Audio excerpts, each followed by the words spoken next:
Joining us now to discuss the national plan for safe schools is security expert David Okoro. Thank you so much for joining us on Newsnight tonight. Thank you for having me. Let's start with exactly how the federal government hopes to achieve this, very important objective across the country. Well, maybe I need to start by saying that today I feel very pleased because after such a long time, the sight and sounds that came out of that event today were indicative that after all, Nigerians are serious people, that they were willing and capable to protect or to take steps to secure their children that are in schools. You recall that our recent history showed we had experience of mass abductions, more than in any other country where a criminal just goes to school and kidnap 300 students, 250 students and all that. It was really unheard of, and it was a shame because as a professional, as we go around the world and you go to international fora and all that, as a Nigerian, as a security professional, people talk to you in a condescending manner, saying, look, your country can't even secure or protect their little children that are in schools.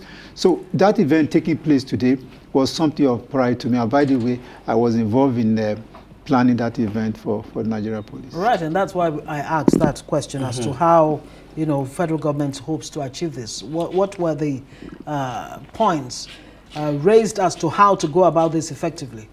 Well, what they are doing, what happened today was there's a plan. There's a plan, a national plan on safe schools. And that was the plan that the police was talking about, how they intend to operationalize their own component. Because the safe school plan, it has several agencies that are involved. And each agency have their own role to play. So, and the police being the lead agency in internal security have its own role to play, and that's what they are talking about today. Other agencies like the Civil Defense, Department of State Services, Ministry of Education, everybody have their own role to play, and so police started today. But what is the plan for protecting schools in Nigeria? Like I said, I participated, actually led the process of designing that document to protect schools in Nigeria. And there are some vital points that I would like to talk about. Carry on. Yeah. So those points are what are the pillars of that document that is being implemented that we see is what I would call the whole society approach to school security. A whole society approach to school security. Yes, so whole society approach. Right. Because if you go back to our own African adage, it says, for instance, it says that it takes a whole community or a whole village to raise a child. And then we also feel that because of our peculiar situation, if you look at what we call the human dimension of security of every community in Nigeria, that you see there are peculiar characteristics that within that community, the factors element to protect that community exist within the community. So we felt that the most effective way was to adopt the whole society approach to protect the schools. And how does this model? I think I see it on your screen. We're talking about you have the child, the child in a particular school, whether on his way to school or is in school, is at the very heart of this model.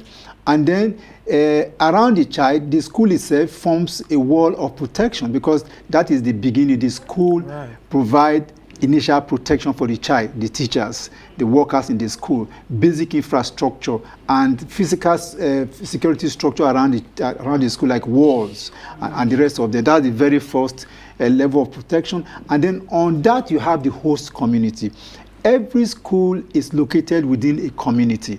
And if you want to secure a school, you must start by protecting that community. Right. If the community is secured, then the school that is embedded within the community, within the school, will be protected. And so the second phase is the host community providing its own ring of protection.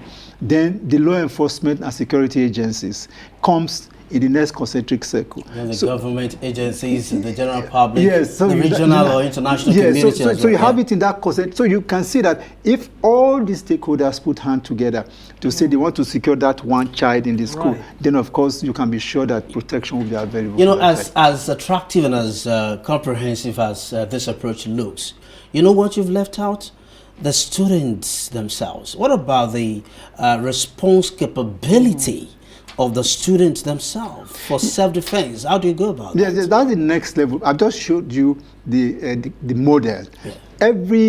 Every of those stakeholders have a role to play. The student is going to be trained under this program. Is going to be trained to identify early warning signs. It's going to be trained. What are those early warning signs? Yes, that is, if for instance a child is going around the school and he sees an unfamiliar object, or he sees a man or a woman that he's not familiar with, or in that shadow somewhere, or shadow, something that is unusual. This thing is not supposed to be here. The child should be able to understand that this should be reported to the next person.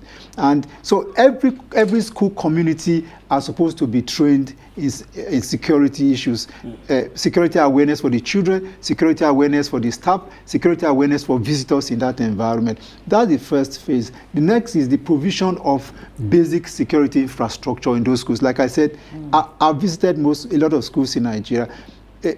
About 40% of the schools that we have, or is it 60% or more, do not have perimeter fence. Wow.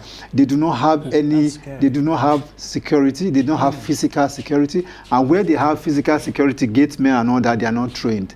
So we need to start by providing those school level security, and then we go to the level of the host community. Host community is critical, but the factors to protect the host community are inbuilt in the host community. So we need to identify those factors and build their capacity. For instance, I always say the hunter is very important stakeholder. The vigilante, very important stakeholder. The man that rides Okada, very important stakeholder. Then, of course, you are talking about retirees, former security agents that are retired. You are talking about law enforcement, retired people. You are talking about traditional rulers, and all that. So what the next level then, of course, is to build the capacity of the host community for what we call to provide early warning, early warning sign. Number two, to be able to identify whether there are criminal elements around, also to be able to take. Of course, sorry, I need to butt in here because we don't have much time. For all of this to work, all of these different layers of protecting or ensuring safe schools, what is the most important element that needs to be there? Is it funding or what? Definitely, it will need a lot of funding. Yes. What role will funding play, and what is the most important aspect? Funding is critical, of course. Everything we've talked about, whether building capacity or providing equipment. I was going to talk about the fact that law enforcement agents will also be trained. Right. And that, so to protect these children, also we need to have a collaboration between the school security, the school community, host community, law enforcement, and the general public. Now, to drive that process, you need funding. The Safe School financing plan that we are talking about is a plan to ensure that funds is adequately mobilized for this process through budgetary provisions, through agencies, interventionist agencies, UBEC, TED Fund, and all that, to provide funding for this purpose. International agencies, donor agencies, all these people are supposed to contribute, and I think most of them have indicated interest before now that they were going to support this kind of initiative. Thank you very much indeed. That's David Okoro, police consultant on school security. Thank you very much indeed for joining us on this. Thank you so much.